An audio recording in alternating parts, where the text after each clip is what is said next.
প্রত্যেকটা ইন্ডিভিজুয়ালের লাইফ কিভাবে ভালো হবে, প্রত্যেকটা ইন্ডিভিজুয়াল কিভাবে ভালোভাবে এডুকেশন নেবে, প্রত্যেকটা ইন্ডিভিজুয়াল কিভাবে জব করবে, বিজনেস করবে, কাজ করবে, ভালো টাকা আর্ন করবে, নিজের ফ্যামিলিকে ভালোভাবে দেখে রাখবে, তারপর সে তার লাইফের উন্নতির জন্য তার যেগুলো তার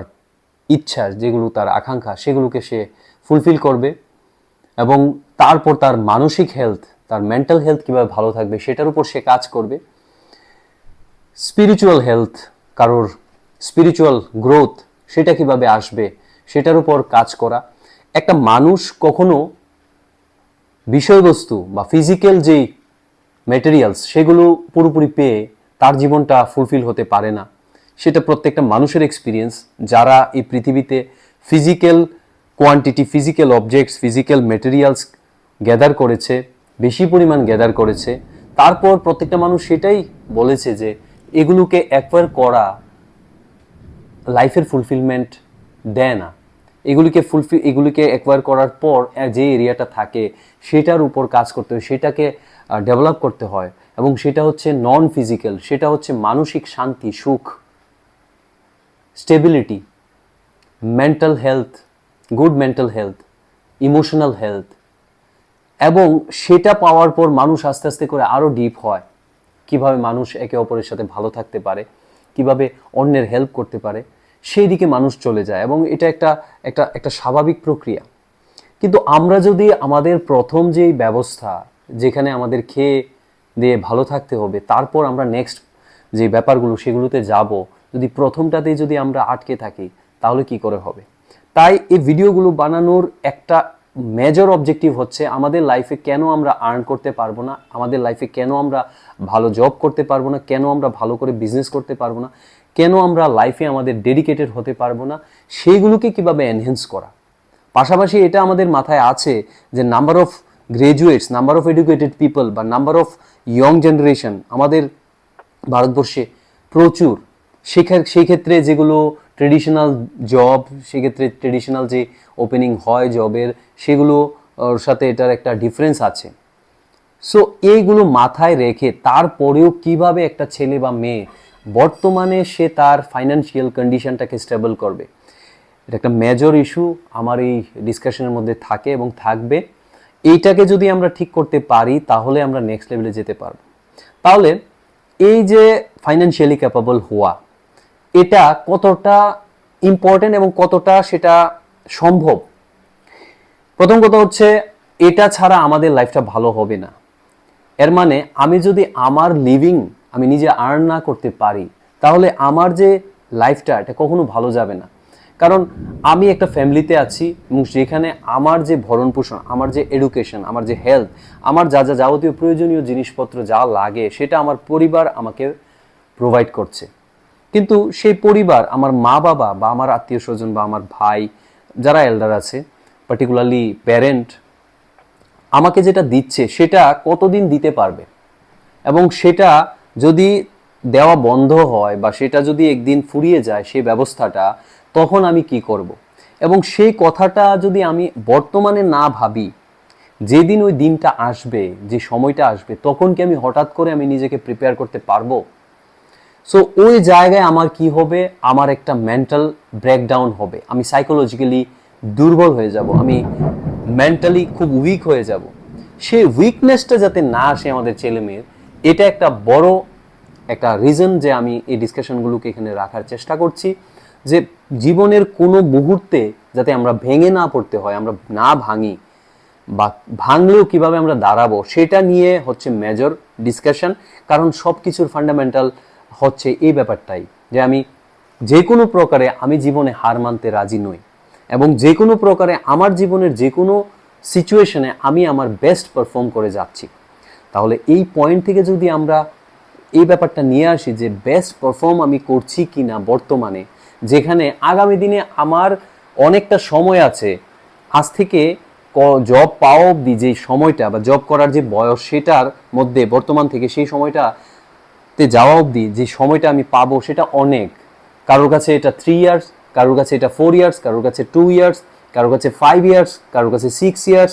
এই যে সময়টা, যত আর্লি আমি আমার লাইফটাকে সেটেল করা, আমার লাইফটাকে ফাইন্যান্সিয়ালি ক্যাপাবল করার জন্য ভাববো, তত কম সময়ের মধ্যে আমি আমার লাইফে দাঁড়াবো, জব করব, ফাইন্যান্সিয়ালি ক্যাপাবল হয়ে আমার ব্যক্তিগত আমার যে রেসপন্সিবিলিটি, আমার পরিবারের যে রেসপন্সিবিলিটি, আমার যা যা বাকি রেসপন্সিবিলিটিসগুলো আছে সেগুলোকে আমি ফুলফিল করতে পারবো, সেগুলোকে আমি নিতে পারবো। এবং তার মূল বিন্দুতে কিন্তু ফাইন্যান্স। এবার সেটা আমরা বুঝতে পারছি, সেটা আমরা বুঝতে পারি, আমাদের প্রত্যেকটা ছেলে মেয়ে সেটা বুঝতে পারে তার কি কি করা উচিত, কি কি করা উচিত না, কি তার ফিউচারে তার করতে হবে, কি করতে হবে না, তার বর্তমান ফ্যামিলির কন্ডিশন কি, তার সেই ফ্যামিলি কন্ডিশনটাকে কিভাবে ইমপ্রুভ করতে হবে, অনেক আইডিয়া তোমাদের আছে। যেটা আমি আমার একটা প্রিভিয়াস ভিডিওতেও বলেছিলাম যে কোনো মানুষ এরকম হবে না, ম্যাক্সিমাম মানুষই তার জীবনে কি করা উচিত সেটা সে বুঝে যায়, 14, 15, 16-এ এসেই সেটা সে বুঝে যায় যে তার জীবনের কি কি করা উচিত। এবং 17, 18 হলে তো আরো ভালোভাবে বুঝে, যখন সে কলেজে ভর্তি হয় 18, 19-এ, এই বয়সে সে কলেজ চলাকালীন সে ভালো বোঝের একটা মানুষ হয়ে যায়। সেই বুঝের মানুষটা সেগুলোকে কেন বাস্তবায়িত করতে পারে না, কেন সে সেগুলোকে ইমপ্লিমেন্ট করতে পারে না, তার জীবনে কেন সে সমৃদ্ধিটা আনতে পারে না, ম্যাক্সিমাম ক্ষেত্রে বোঝার পরেও, সেটা নিয়ে আমি একটা ভিডিওতে আমি বলেছিলাম, লাস্ট ভিডিওতে, যে আমাদের যে ফিজিক্যাল এনার্জি, আমাদের যে মেন্টাল স্ট্রেংথ, আর আমাদের যে ইমোশনাল স্ট্রেংথ, এই তিনটার কম্বিনেশন যদি ভালো থাকে এবং এই তিনটার স্টেট যদি হাই থাকে, তাহলে একটা মানুষ প্রতি মুহূর্তে মোটিভেটেড থাকবে কোনো না কোনো কিছু একটা কাজকে কমপ্লিট করার জন্য। আর এই তিনটা স্টেট যদি আমার লো থাকে, তাহলে আমার কাছে প্রতি মুহূর্তেই লাগবে যে আমি কাজটা করতে পারবো না, ওই রকম কিছু প্রজেক্ট বানাতে পারবো না, ওই রকম এক্সপেরিমেন্ট করতে পারবো না, কমিউনিকেশন স্কিল এনহ্যান্সমেন্ট করতে আমার ইংলিশ ভালো করে শিখতে হবে, আমি সেটা পারবো না, কম্পিউটার স্কিল ভালো শিখতে হবে, এক্সপার্ট হতে হবে, সেটা আমি পারবো না। আমার কাছে শুধু পারবো না, পারবো না, পারবো না, এবং না পারার থাউজেন্ডস অফ আর্গুমেন্টস, হাজারো অজুহাত আমি সেখানে রাখতে রাজি আছি।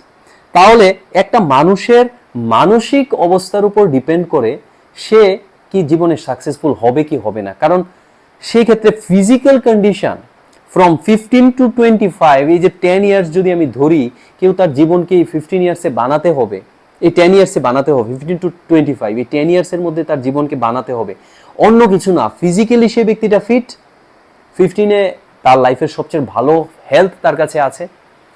তার কাছে একটা স্ট্রং মাইন্ড আছে, তার কাছে ইমোশনাল কন্ডিশনও তার কাছে আছে, কিন্তু সেই মেন্টাল কন্ডিশন এবং ইমোশনাল কন্ডিশনটা তার মধ্যে একটা আপ এন্ড ডাউন আছে, তার মধ্যে একটা ভাইব্রেশন আছে, তার মধ্যে একটা একটা একটা একটা একটা চড়াই উতরাই আছে, তার মধ্যে একটা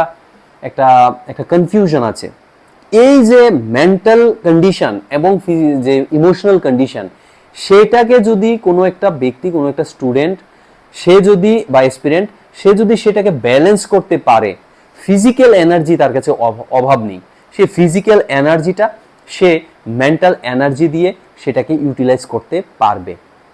অনেক ব্যক্তিদের আমরা দেখেছি যাদের ফিজিক্যাল হেলথ অনেক বাজে, অনেক উইক, এটা ছোট বয়সে হতে পারে বা বড় বয়সেও, কিন্তু দেখা গেছে তার ফিজিক্যাল কন্ডিশন থেকে মেন্টাল কন্ডিশন এত হাই, সে এই উইক ফিজিক্যাল স্ট্রেংথটাকে নিয়ে